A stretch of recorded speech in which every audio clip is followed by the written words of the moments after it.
Hi friends, രഞ്ജിയാണ്. Welcome to Ranji's പാഠശാല. പുതിയൊരു വീഡിയോയിലേക്ക് സ്വാഗതം. തംബ്നെയിലിൽ ഞാൻ കൊടുത്തിട്ടുള്ളത് 11 വർഷങ്ങൾക്ക് ശേഷം എന്നുള്ളതാണ്. അപ്പോൾ 11 വർഷങ്ങൾക്ക് ശേഷം 2013 നമ്മൾ ഇതുപോലെ റീഫയലിംഗ് ഉണ്ടായിരുന്നു ഇൻഷുറൻസ് ഇൻഡസ്ട്രിയിൽ. അതിനുശേഷം നമ്മൾ വീണ്ടും റീഫയലിങ്ങിന് പോകുന്നതാണ്. അപ്പോൾ എസ് എ ഫിനാൻഷ്യൽ കൺസൾട്ടന്റ് നമുക്ക് മനസ്സിലാക്കണം എന്തുകൊണ്ടാണ്, what's a reason behind it. അതിനെക്കുറിച്ച് നമുക്ക് അറിയേണ്ടതുണ്ട്. കാരണം കസ്റ്റമർക്ക് കൃത്യമായിട്ട് നമ്മൾ എഡ്യൂക്കേറ്റ് ചെയ്യേണ്ടതുണ്ട്.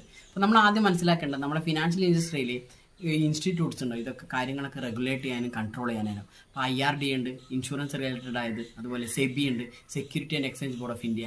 അതുപോലെ തന്നെ RBI ഉണ്ട്, ബാങ്കിങ് റിലേറ്റഡ് ആയ കാര്യങ്ങൾ.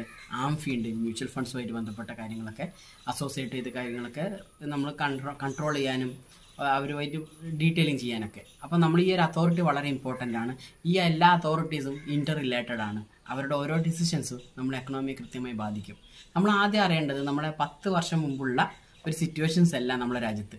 നമ്മൾ ആദ്യം ഒരു അണ്ടർ ഡെവലപ്ഡ് കൺട്രി ആയിരുന്നു, ഇപ്പം ഡെവലപ്പിംഗ് കൺട്രിയാണ്. 2040 നമ്മളൊരു ഡെവലപ്ഡ് കൺട്രിയായി മാറും. അപ്പോൾ അതിനനുസരിച്ചിട്ട് നമ്മുടെ എക്കണോമിക് സിറ്റുവേഷൻസിനനുസരിച്ചിട്ട് നമ്മൾ ചില സാമ്പത്തിക നയങ്ങളും മറ്റു കാര്യങ്ങളൊക്കെ മാറ്റം വരുത്തേണ്ടതുണ്ട്. അതുമായി ബന്ധപ്പെട്ട് തന്നെയാണ് ഈ ഒരു റീഫയലിംഗ് ഒക്കെ വരുന്നത്. കാരണം ഇൻഷുറൻസ് ഇൻഡസ്ട്രിയിൽ സത്യം പറഞ്ഞാൽ പെനിട്രേഷൻ 6 to 7% ആണ്. ഇത്രയും വലിയൊരു പോപ്പുലേഷൻസ് ഉള്ള കൺട്രിയിൽ ലൈഫ് ഇൻഷുറൻസിനെ സംബന്ധിച്ച് പെർസെൻറ്റേജ് വളരെ കുറവാണ്.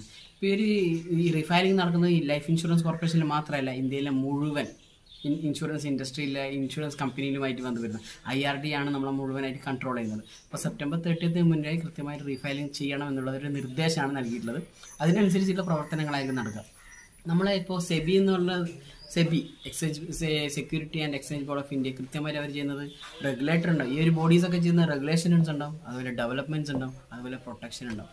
കസ്റ്റമറുടെ പ്രൊട്ടക്ഷൻ തന്നെയാണ് ഏറ്റവും ഇമ്പോർട്ടൻറ്റ്. കാരണം ഹാർഡ് ഏൺ മണിയാണ് മാർക്കറ്റിൽ ഇൻവെസ്റ്റ് ചെയ്യുന്നത്. അപ്പോൾ അതിന് മുകളിൽ കൃത്യമായ ഒരു പ്രൊട്ടക്ഷൻ വേണം. ഒരു എക്സാമ്പിളിൽ ഒരു കമ്പനി വന്ന് ഏതെങ്കിലും ഒരു ഇൻഷുറൻസ് കമ്പനി ലോങ് റണ്ണിൽ വലിയൊരു ഇൻട്രസ്റ്റ് കൊടുക്കുകയാണെന്ന് തീരുമാനിച്ചു കഴിഞ്ഞാൽ, അപ്പോൾ നോർമലി ഒരു RBI കംപ്ലയിൻറ്റ് ചെയ്യുന്നത് നേരെ ഫോറിൻ മിനിസ്റ്റർക്കായിരിക്കും. കാരണം എങ്ങനെയാണ് അവർ ഇത്രയും കൂടുതൽ കൊടുക്കുക? അപ്പോൾ മറ്റ് കമ്പനീൻ്റെ ഈ നിലനിൽപ്പ് എങ്ങനെയായിരിക്കും? കാരണം അതുമാത്രമല്ല, ഈ കമ്പനി എത്ര കാലം കൊടുക്കാൻ പറ്റും? ഇവരുടെ കമ്പനീൻ്റെ കസ്റ്റമേഴ്സിൻ്റെ കാര്യം എങ്ങനെയായിരിക്കും? അവർക്ക് കൃത്യമായിട്ട് കൊടുക്കാൻ പറ്റുമോ? അവരുടെ പണം കൃത്യമായിട്ട് നൽകാനുള്ള കപ്പാസിറ്റി ആ കമ്പനിക്കുണ്ടോ?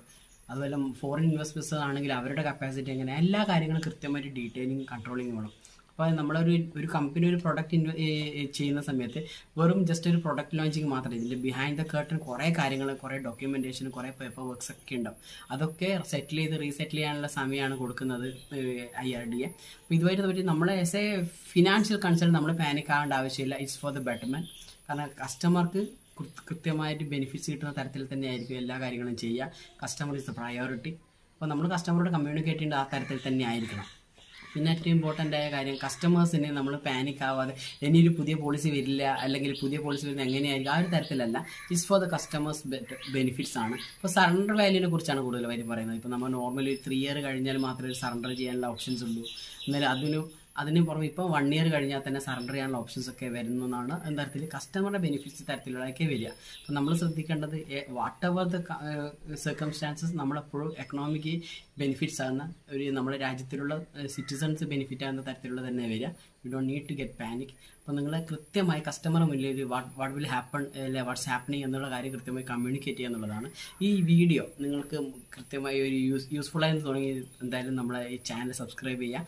ഇനിയും നല്ല വീഡിയോ ആയിട്ട് ഞാൻ നിങ്ങളുടെ മുന്നിൽ വരും. Thank you very much.